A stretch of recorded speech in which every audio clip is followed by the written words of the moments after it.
दोस्तों, आज मैं आपको एक ऐसी मजबूर मां की कहानी सुनाने जा रहा हूं जिसकी गरीबी और हालात ने उसे एक ऐसे रास्ते पर डाल दिया जहां हर कदम पर परीक्षा थी।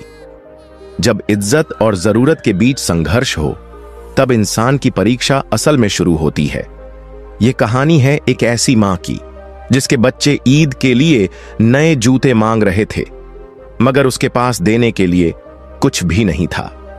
वह कैसे इन मासूम बच्चों की खुशियों की खातिर दरबदर हुई और उसका सामना किस प्रकार के हालात से हुआ, यह सब जानेंगे आज की इस कहानी में। यह एक ऐसी औरत की कहानी है जो कभी खुशहाल जिंदगी जी रही थी।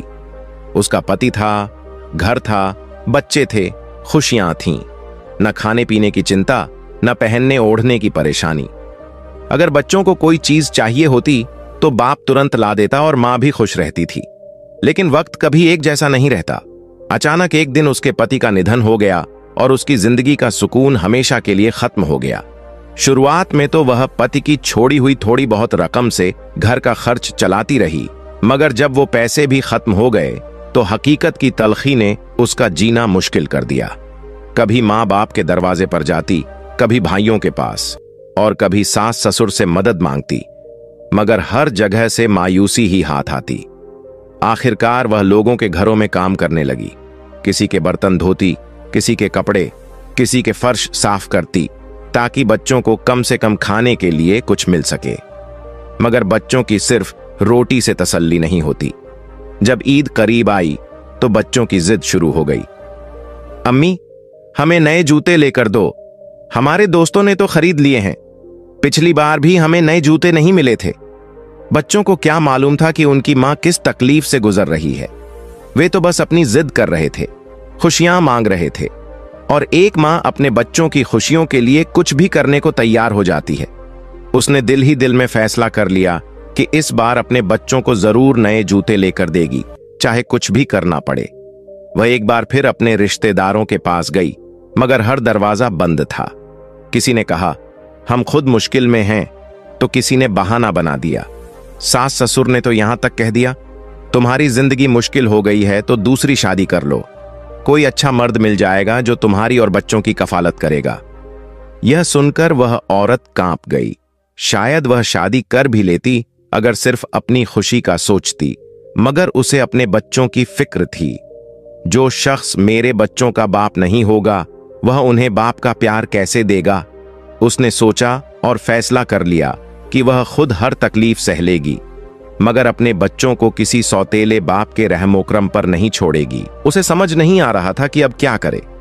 तभी उसे अपनी एक पड़ोसन की बात याद आई, जो कुछ दिन पहले कह रही थी कि एक दुकानदार किस्तों पर जूते देता है। औरत के दिल में उम्मीद की किरण जागी। बस यही रास्ता बचा है। अगर अल्लाह ने चाहा तो मेरे बच्चों के लिए रास्ता बन जाएगा। वह तुरंत अपनी पड़ोसन के पास गई और उस दुकान का पता पूछा। पड़ोसन ने बताया, मगर साथ ही खबरदार भी किया, दुकानदार की कुछ शर्तें हैं जो हर कोई पूरी नहीं कर पाता। औरत ने पूछा, ऐसी क्या शर्तें? मैं तो बस बच्चों के जूते लेने जा रही हूं, कोई गलत काम तो नहीं कर रही। पड़ोसन ने सिर झुकाकर कहा, मैं कुछ नहीं कह सकती, तुम खुद जाकर देख लो। अगर शर्तें ठीक लगें तो ले लेना, वरना वापस आ जाना। औरत के दिल में उम्मीद और डर का अजीब सा मिला जुला एहसास था। अगले दिन वह दुकान पर पहुंच गई। दुकानदार ने मुस्कुराकर जूते निकालने शुरू किए, मगर औरत ने हाथ उठाकर रोका। भाई, पहले मेरी बात सुनो। मेरे पास अभी पैसे नहीं हैं। मैंने सुना है कि आप किस्तों पर जूते देते हैं। दुकानदार ने हल्की सी मुस्कान के साथ कहा, हां, देते हैं, मगर किस्तों पर कीमत ज्यादा होती है और कुछ शर्तें भी होती हैं। शर्तों के बिना किसी को जूते नहीं देते, क्योंकि बहुत लोग जूते लेकर भाग जाते हैं और पैसे वापस नहीं करते, दुकानदार ने कहा। औरत ने विनती की, तो फिर बताओ ना, क्या शर्तें हैं? अगर स्टैंप लिखवाना है तो वह भी करवा लूंगी। मुझे अपने बच्चों के लिए जूते लेने हैं। दुकानदार का अंदाज कुछ बदल गया। वह थोड़ा आगे झुका और औरत से पूछने लगा, भाभी, आप पढ़ना लिखना जानती हो? औरत ने जवाब दिया, हां, मैं थोड़ा बहुत पढ़ सकती हूं। दुकानदार ने मेज के नीचे से एक किताब निकाली और कहा, इसमें हमारी सभी शर्तें लिखी हुई हैं। आप आराम से पढ़ लें। अगर शर्तें मंजूर हों तो हम जूते दे देंगे, वरना बिना किसी बहस के चली जाना। औरत ने किताब खोली और धीरे धीरे पढ़ने लगी। पहली शर्त पढ़कर उसके हाथ कांपने लगे। लिखा था, जो भी औरत किस्तों पर जूते लेने आती है उसे सबसे पहले हमारे सामने आकर अपना बुर्का और सारे कपड़े उतारने होंगे। वह पूरी तरह हमारे सामने खड़ी होगी और हम उसकी एक स्पष्ट वीडियो बनाएंगे जिसमें चेहरा, शरीर सब कुछ साफ नजर आएगा। यह वीडियो हमारे पास सुरक्षित रहेगी जब तक आप पूरी रकम अदा न कर दें। अगर समय पर किस्त न दी या बीच में भुगतान से इनकार कर दिया तो हम इस वीडियो को एक गंदी वेबसाइट पर अपलोड कर देंगे और जो भी पैसे वहां से आएंगे उन्हें आपके कर्ज में जोड़कर अपना हिसाब पूरा करेंगे। यह हमारी दुकान का पहला नियम है, जिसका मतलब है कि जो भी औरत किस्तों पर जूते लेने आएगी उसे पहले अपनी इज्जत गिरवी रखनी होगी। यह शर्त पढ़कर औरत का दिल दहल गया, हाथ कांपने लगे और किताब उसके हाथ से लगभग छूट गई। दूसरी शर्त में लिखा था, अगर आप पहली शर्त मंजूर नहीं करती तो हमारे पास दूसरा तरीका है। आपको हमारे साथ जिस्मानी ताल्लुक बनाना होगा। जब भी हम कॉल करें, जब भी हम बुलाएं, आपको तुरंत आना होगा। यह मुलाकात एक बार की नहीं होगी, बल्कि यह सिलसिला तब तक जारी रहेगा जब तक आपकी सारी किस्तें पूरी न हो जाएं। और हां, अगर बीच में आपने आना बंद कर दिया तो हम आपकी पहली वाली वीडियो इस्तेमाल कर सकते हैं या आपके खिलाफ पुलिस में झूठा केस भी दर्ज कर सकते हैं। बेहतर यही है कि जब तक कर्जा पूरा न हो आप हर बार बुलाने पर हाजिर हों। यह शर्त पढ़कर औरत का रंग उड़ गया, सांसें बंद होती महसूस हो रही थीं। तीसरी शर्त में लिखा था, अगर आप ये दोनों शर्तें नहीं मानती तो फिर हमें एक स्टैंप देना होगा जिसमें साफ तौर पर लिखा जाएगा कि जिस मकान में आप रहती हैं अगर वह आपके नाम है तो हमें पूरा हक होगा कि अगर आप किस्तें समय पर अदा न कर सकें तो हम वह मकान अपने नाम करवाकर बेचकर अपनी रकम वसूल कर लें। यह स्टैंप कानूनी होगा और अगर बाद में आप इनकार भी करें तो हम आपके दस्तखत दिखाकर मकान बेच सकते हैं। ये शर्तें सिर्फ एक औरत के लिए नहीं थीं, बल्कि दुकान की पक्की नीति थीं और जो भी औरत किस्तों पर जूते लेने आती थी उसे इन्हीं शर्तों से गुजरना पड़ता था। औरत ने सारी शर्तें थकी हुई आंखों से पढ़ लीं। उसके हाथ में किताब कांप रही थी, मगर दिल में एक बात साफ थी। पहली और दूसरी शर्त तो वह कभी भी नहीं मान सकती थी, क्योंकि वह एक इज्जतदार औरत थी। उसने दिल में कहा, चलो अगर मकान वाली बात हो तो शायद सोच लेती, मगर मेरे पास तो कोई अपना मकान है ही नहीं। मैं तो किराए के घर में रहती हूं और किराए के मकान का कोई स्टैंप नहीं बनता। यह सोचकर उसने वह किताब बंद की, खामोशी से दुकानदार की मेज पर रखी और कुछ कहे बिना पलटकर वहां से निकल गई। दिल बोझिल था, आंखें भर आई थीं, कदम कांप रहे थे। जिस दुकान से वह उम्मीद लेकर गई थी वहां से बेइज्जती, डर और शर्मिंदगी लेकर वापस आ रही थी। वह औरत जैसे ही बाहर निकली तो सामने ही एक और दुकान थी। वहां एक दूसरा दुकानदार खड़ा सब कुछ देख रहा था। उसने दूर से ही औरत के चेहरे पर दर्द और मायूसी पढ़ ली थी। वह आदमी उस बदचलन दुकानदार के बारे में सब कुछ जानता था। उसे मालूम था कि वह कैसे मजबूर औरतों को धोखे से अपने जाल में फंसाता है। यह दुकानदार एक अल्लाह वाला इंसान था।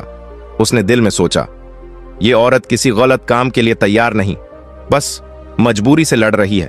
अगर मैं मदद न करूं तो शायद यह औरत टूट जाए। उसने नरमी से औरत को आवाज दी, बहन जी, अगर आप जूते लेना चाहें तो मेरी दुकान से ले सकती हैं। औरत ने तुरंत जवाब दिया, भाई मेरे पास पैसे नहीं हैं, मैं किस्तों पर लेने गई थी। दुकानदार ने मुस्कुराकर कहा, पैसे बाद में दे देना, कोई जल्दी नहीं, बस बच्चों की खुशी बनी रहनी चाहिए। यह सुनकर औरत का दिल कांप गया। उसके जहन में तुरंत पहला दुकानदार आ गया और वह सारी शर्तें याद आ गईं। उसने फौरन कहा, भाई मैं वो शर्तें नहीं मान सकती, मैं बहुत मजबूर हूं, मगर अपनी इज्जत नहीं बेच सकती। अल्लाह वाले दुकानदार ने नरमी से जवाब दिया, बहन मेरी कोई शर्त नहीं है, न वीडियो, न जिस्मानी ताल्लुक, न कोई स्टैंप। बस जब अल्लाह तुम्हें पैसे दे तब मुझे दे देना, न जल्दी न जबरदस्ती। औरत फिर भी डर गई, क्योंकि उसके दिल में खौफ बैठ चुका था कि शायद यह भी कोई नई चाल न हो। उसने कांपती आवाज में कहा, नहीं भाई, मुझे कुछ नहीं लेना, शुक्रिया। दुकानदार ने उसकी हालत देख ली थी। वह कहने लगा, बहन, मैं रोजे की हालत में हूं, झूठ नहीं बोल सकता, मैं तुम्हें धोखा नहीं दूंगा, न कोई गंदी नीयत है, बस अल्लाह के लिए मदद करना चाहता हूं। मगर औरत न रुकी, न कुछ बोली, बस तेज कदमों से वापस घर चली गई। रात की तीरगी में वह नेक दुकानदार बेआवाज कदमों से उस औरत के घर की तरफ बढ़ रहा था। दिन में जब उसने उस औरत की आंखों में बेबसी और लाचारी देखी थी, तभी उसके दिल में एक फैसला हो चुका था कि वह उसकी मदद करेगा, मगर ऐसे कि औरत की इज्जत नफ्स भी जख्मी ना हो। दिन में जब वह औरत दुकानदार की गैर इखलाकी शर्तें सुनकर वहां से निकल गई थी, तो नेक दुकानदार ने खामोशी से उसका पीछा किया था। वह नहीं चाहता था कि कोई देखे या समझे कि वह क्या कर रहा है।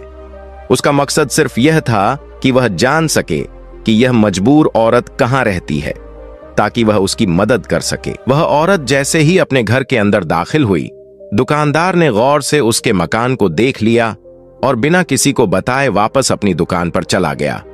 सारी रात वह इस औरत और उसके बच्चों के बारे में सोचता रहा। वह जानता था कि अगर वह औरत को सीधे कुछ देगा तो वह शायद इनकार कर देगी या शर्मिंदगी महसूस करेगी। उसने खामोशी से एक बड़ा थैला तैयार किया।